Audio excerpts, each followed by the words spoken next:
Are you tired of only reading like trashy vampire series or paranormal romance, and do you want something that is incredibly gory and actually fairly serious and fairly interesting while still having a little bit of comic relief? There's a manga for you out there.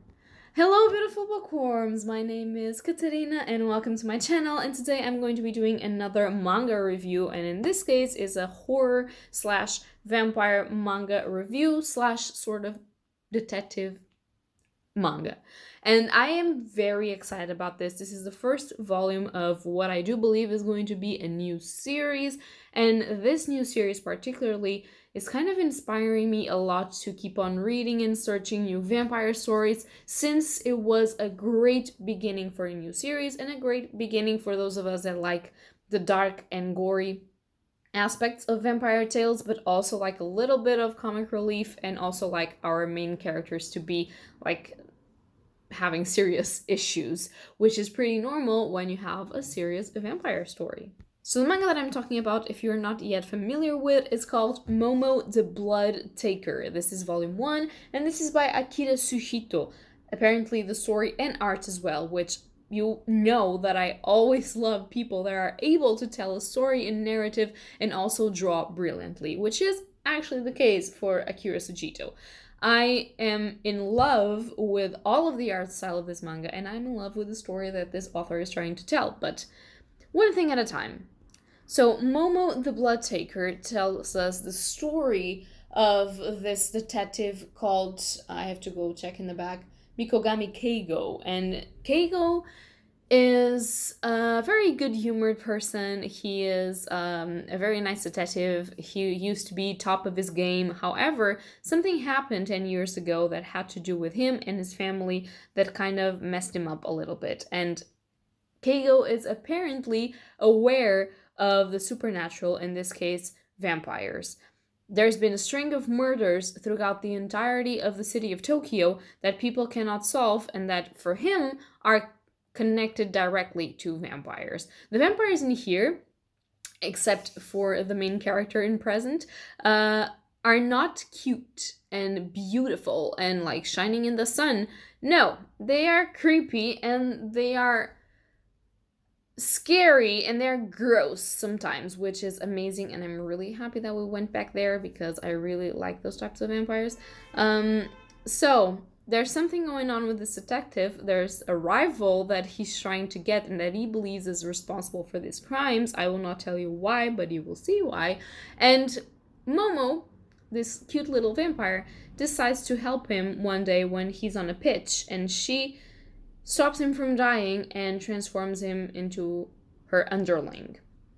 The idea is that he will be put doing nothing and let her do her work. However, even though she's a 200 something years old vampire, she looks like a little girl. And so he's like, look, little girl, I'm not convinced about all of this. I'm just gonna go and do my job, be a detective. You say I'm your underling and like half vampire. I don't give a shit about that. I'm just gonna go do my job.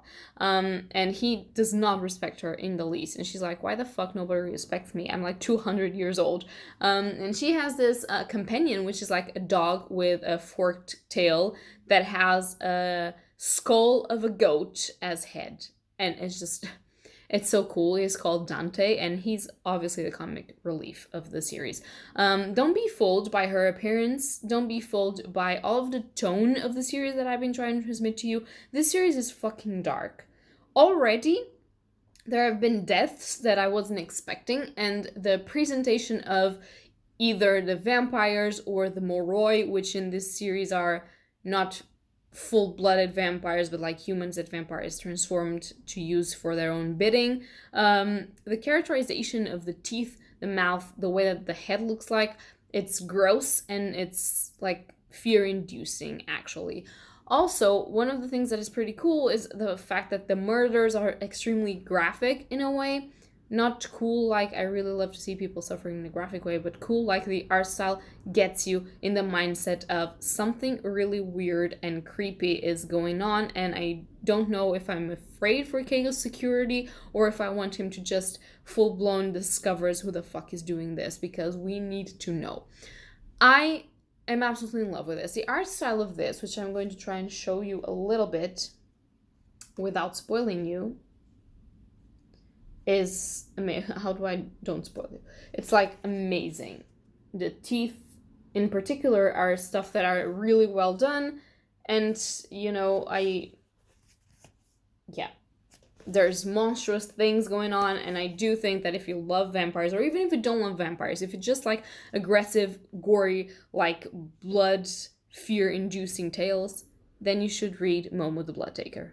Obviously, I do believe, I haven't got the second book because it's not out yet, but I do believe that some themes that are going to be recurrent are like immortality, what we do when we kill and why we kill, what are the main characteristics of our villains, what are the main characteristics of our heroes, and who should we root for, and if this is going to be like versus competition, or if it's just going to be like something where nobody is purely evil, but stuff happens. I'm not sure, but I'm really intrigued to see where this is going. And I think that if you like manga, and even if you don't like manga but you enjoy dip your toes into horror, this one is going to be great for you. So yeah guys, that's going to be it for this video. If you guys enjoy it, leave a like or subscribe, and tell me down below if you've read this manga, if you know of this manga, or if you know any more vampire or horror mangas that I can try it out. I cannot promise anything, but I promise that I will check them out and see if I can grab them.